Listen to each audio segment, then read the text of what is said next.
Salut à tous et bienvenue sur les tutos de Langage C avec Junior Jacob.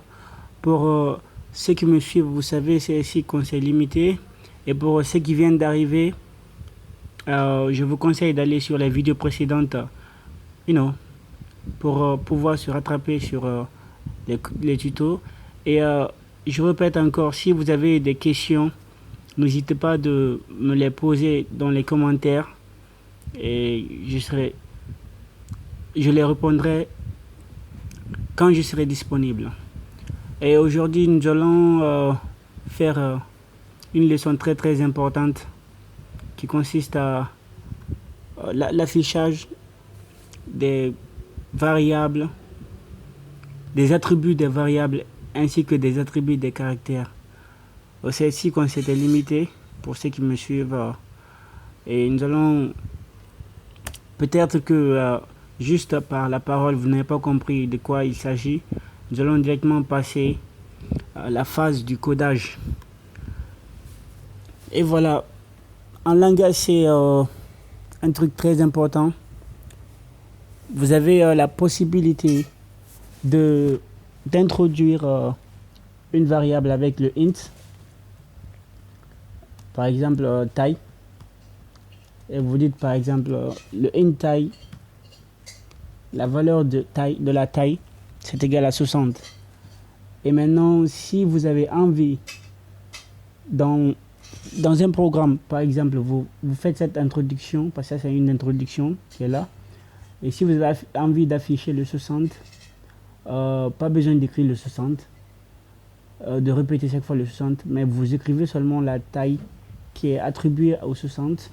Et ça va afficher le 60. On fait un exemple, on met, par exemple, taille, on veut écrire 60 étudiants, on met taille. Et si on compile cela,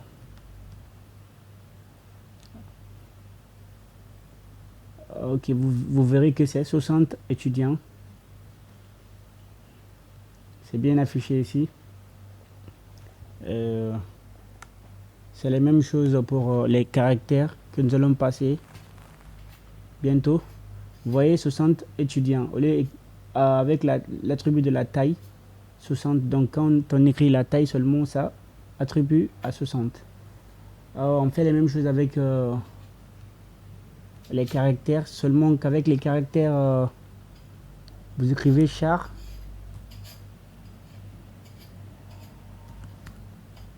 Par exemple, char. Et vous écrivez la taille. On écrit le mot par exemple content. Et on écrit pour que la phrase soit sensée.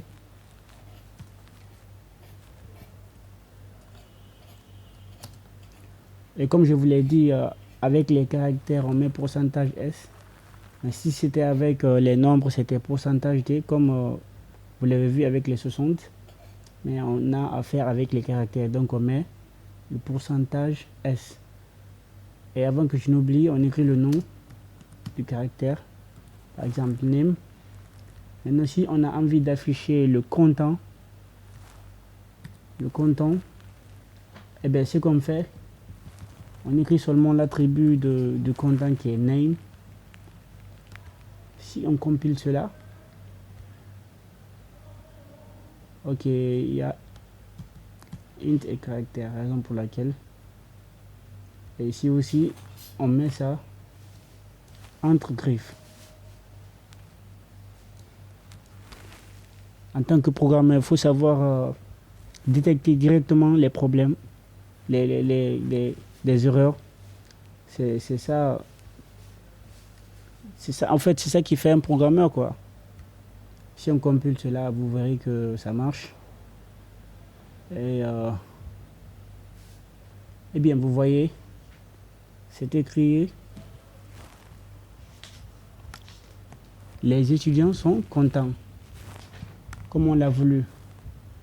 En fait, le langage, c'est très cool, quoi. Comme vous savez très bien comment ça fonctionne, c'est très cool. Vous voyez, les étudiants sont contents.